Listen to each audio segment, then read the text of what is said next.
잠시 기도하겠습니다. 하나님, 이제 하나님의 말씀을 듣습니다. 전하는 자의 입술을 주관하여 주시고 듣는 저희들에게 부드러운 마음밭을 허락하셔서 100배, 1000배의 결실을 맺을 수 있도록 인도하여 주시옵소서. 감사드리며 살아계신 예수님의 이름으로 기도드립니다. 할렐루야. 옆 사람과 한 번만 더 인사하실까요? 잘 오셨습니다. 하나님의 은혜가 함께 하시길 바랍니다.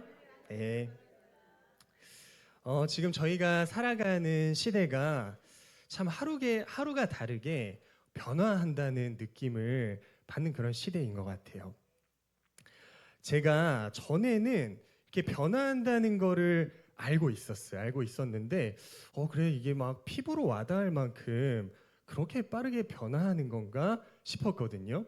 근데 요즘에 제가 어떠한 한 가지 때문에 이게 정말 시대가 이제는 빠르게 변화하고 있구나라고 깨달은 게 있습니다. 여러분 혹시 이 단어 들어보신 적 있으세요? 챗 GPT. 여러분 여기 띄어놨는데 여러분 이 단어 좀 생소하시죠?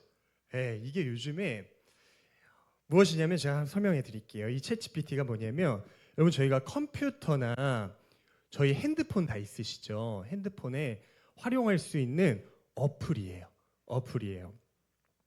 이게 어떤 기능을 하는 프로그램이냐면 예를 들어 제가 설교 원고를 작성해요.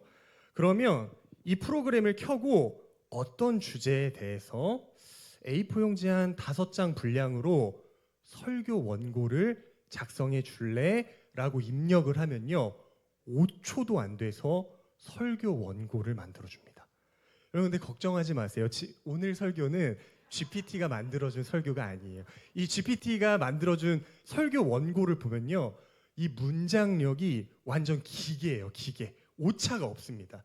그런데 제 원고는 그렇지가 않습니다.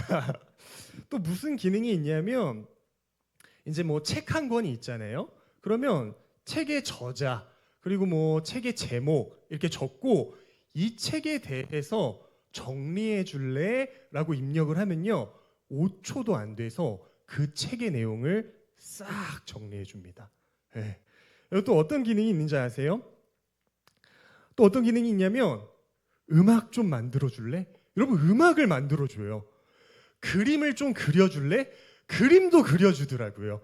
그래서 제가 진성 전도사님이랑 주중에 만나서 얘기를 하는데 우스갯소리로 이제 진짜 재미없는 시대다. 참 재미가 없다 이제는. 이런 소리를 나눴습니다. 여러분 그래서요. 사람이 수행하면 며칠, 몇 주, 길게는 몇 달이 걸리는 어떤 그런 것들을 이 GPT는 30초에서 길면 1분 정도면 모든 걸 수행해 줍니다. 네. 여러분 그 이름이 무엇이라고요? 챗 GPT라고 합니다. 네. 이제는 정말 상상으로만 가능했던 일들이 이 조그만 핸드폰 안에서 다 해결이 돼요. 네. 참 이러한 발전과 변화라는 것은 저희에게 편리함과 삶에 많은 도움을 주는 것 같아요. 그런데 한편으로는 사람들의 마음은요 이상하게 전보다 많이 차가워짐을 저희가 느낄 수 있습니다.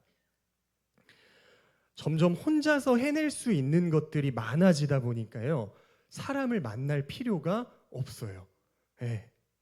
더 이상 서로의 따뜻한 대화나 손을 잡는 온기보다는 내가 이런 GPT를 활용해서 남들보다 어떻게 하면 조금이라도 앞서갈 수 있을까? 이런 거에 대한 목적으로 더 살아가는 것 같습니다. 여러분 이쯤 되니까요 고민이 되기 시작하더라고요. 어떤 고민이었냐면 하나님 이렇게 급변하는 시대 속에 우리 그리스도인들에게 정말 중요한 것은 무엇입니까? 네. 이 정글같이 복잡한 시대 속에서 하나님께서 우리를 부르신 소명을 찾아 그 소명을 완수하는 것이 가장 중요한 것입니까? 아니면 나에게 주어진 환경에 그저 성실하게 일하며 그냥 그렇게 지내는 게 잘하는 건가요? 무엇을 해내야만 하는 건가요, 하나님? 이런 고민이 들기 시작했습니다. 이렇게 제가 한 2주에서 3주 정도 고민하고 있는 와중에 하나님께서 저에게 한 사건을 겪게 하셨어요. 그게 오늘의 제목인 택시 기사님과 관련이 있습니다. 아주 생생해요. 이번 주 일요일이었습니다. 월요일이었습니다. 제가 일정을 마치고 집에 돌아오니까 밤 10시쯤 되더라고요. 근데 제 자리에 주차를 하려고 하는데 택시가 한 대 서 있는 거예요. 그런데 이 택시가 시동은 안 꺼져 있어서, 그래서 이제 밤에 제가 클락션을 울리면 좀 그러니까 이제 좀 뒤에서 기사님이 보실 수 있게끔 이렇게 라이트를 좀 몇 번 이렇게 깜빡였어요. 그런데도 이게 뭔가 반응이 없더라고요. 그래서 안 되겠다 하고 이게 차에서 내려서 택시로 갔습니다. 근데 문제는 이때부터였어요. 저도 이제 하루에 좀 많은 양의 어떤 그런 일들을 수행하고 이제 집에 오다 보니까 그 택시로 가는데 마음이 좀 안 좋은 거예요. 막 피곤하고 그러는데 나도 빨리 대고 집에 올라가고 싶은데 이게 남의 자리에서 이게 뭐 하는 건가? 이런 마음으로 이 택시에게 좀 다가갔습니다. 근데 가서 봤더니 이 기사님께서 고단하셨는지 이제 시동을 좀 켜놓고 의자를 쭉 뒤로 하고 좀 쉬고 계시더라고요. 여러분, 이제 남의 자리에서 그러면 안 되지만 좀 비어 있으니까 쉬었다 갈 수 있잖아요. 예, 좀 그럴 수 있잖아요. 하루 종일 운전하시느라 피곤하셨을 텐데. 이 기사님이 이해가 되는데 그 순간에 저의 좋지 않은 마음이 눌러지지가 않는 거예요. 이게 안 눌러지는 거야. 그래서 아이고야, 이게 따뜻하지 못한 느낌으로 기사님을 대했어요. 예. 이제 그렇게 마무리가 되고요. 제가 집에 올라갔는데 마음이 너무 안 좋은 거예요. 너무 안 좋았어요. 하루 자고 일어나면 좀 괜찮겠지 했는데 안 괜찮은 거예요. 며칠 동안 계속 마음 한켠에 불편함이 계속 있었습니다. 그런데 제가 여러분 막 너무 예의 없게 하거나 막말을 했던 건 아니었거든요. 그런데도 그 마음이 쉽게 사라지질 않더라고요. 그렇게 무거운 마음을 안고 있는 와중에 하나님께서 오늘 본문의 말씀을 좀 보게 하시더라고요. 24절을 제가 한 번 더 읽어드릴게요. 예물을 제단 앞에 두고 먼저 가서 형제와 화목하고 그 후에 와서 예물을 드리라. 아멘. 이 말씀을 통해 아까 말씀드렸던 제 고민에 대한 답이 나왔습니다. 하나님께서 이렇게 말씀하시는 것 같았어요. 진호야, 만약에 그 월요일 날 너가 많은 예배를 드렸어. 너에게 맡겨진 중요한 일들을 최선을 다해 잘 처리했다고 한들 누군지도 몰랐고 잠깐이었지만 그 기사님과 화목하지 못했다면 그게 괜찮은 걸까? 진호야, 너에겐 무엇이 더 중요하니? 너가 열심히 예배하고 주어진 일들을 하고 있는 목적과 방향이 무엇이야? 정말 머리를 한 대 맞은 느낌이었어요. 네. 중요한 건 내 안에 있는 사랑의 마음인데 그거를 쏙 빼놓고 몸만 이리저리 분주하게 돌아다니고 있는 저의 모습이 보였습니다. 순간 그리스도인이라고 고백하며 살아가는 저의 모습이요, 어찌나 그렇게 부끄럽던지요. 여러분, 그런데 한편으로는 기뻤습니다.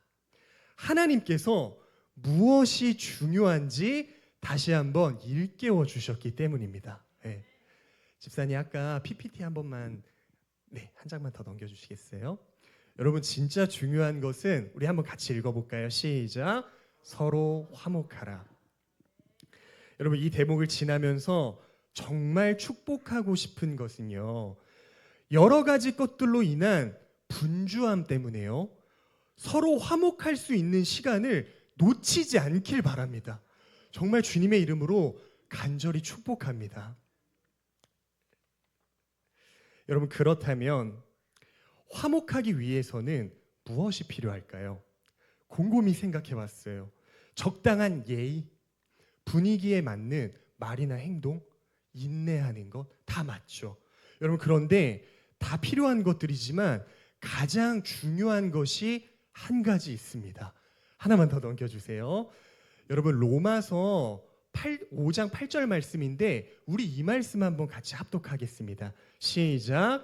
우리가 아직 죄인 되었을 때 그리스도께서 우리를 위하여 죽으심으로 하나님께서 우리에 대한 자기의 사랑을 확증하셨느니라.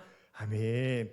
여러분, 이 하나님의 사랑은 저희가 사랑받을 만한 자격이 있어서 사랑해 주신 게 아니라 우리가 여전히 죄인임에도 불구하고 그 모든 걸 끌어안아 주신 사랑입니다.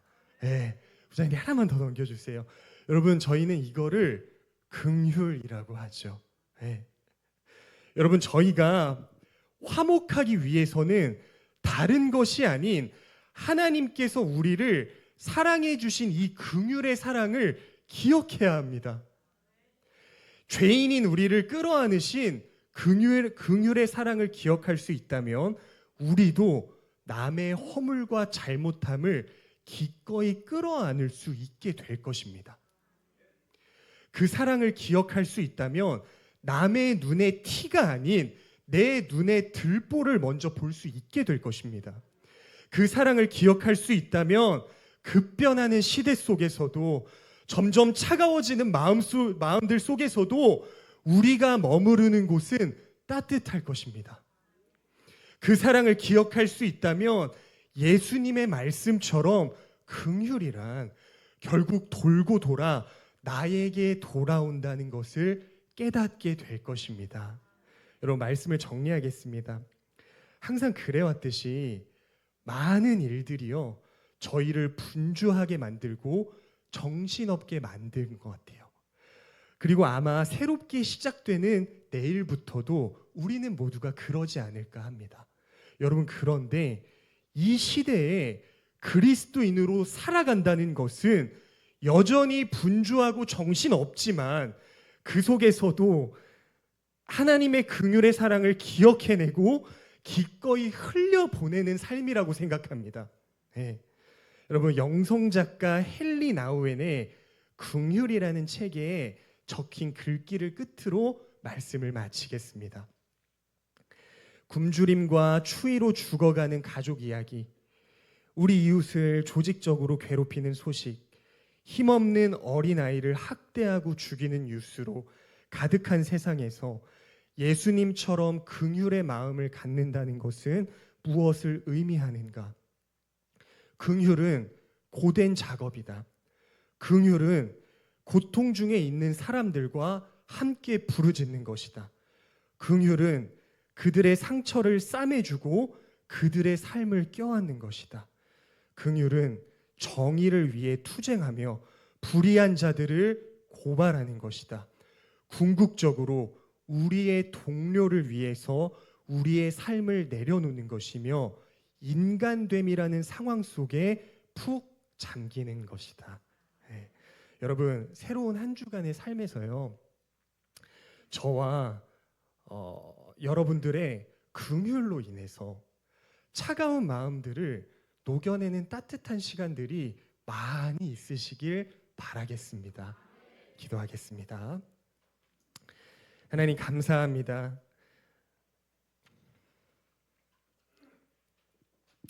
사랑받을 만한 자격이 있어서가 아닌 죄인된 우리를 끌어안으신 그 사랑에 감사드립니다. 하나님, 급변하는 시대 속에 책임감, 불안함, 분주함에 모든 마음을 빼앗기지 않기 원합니다.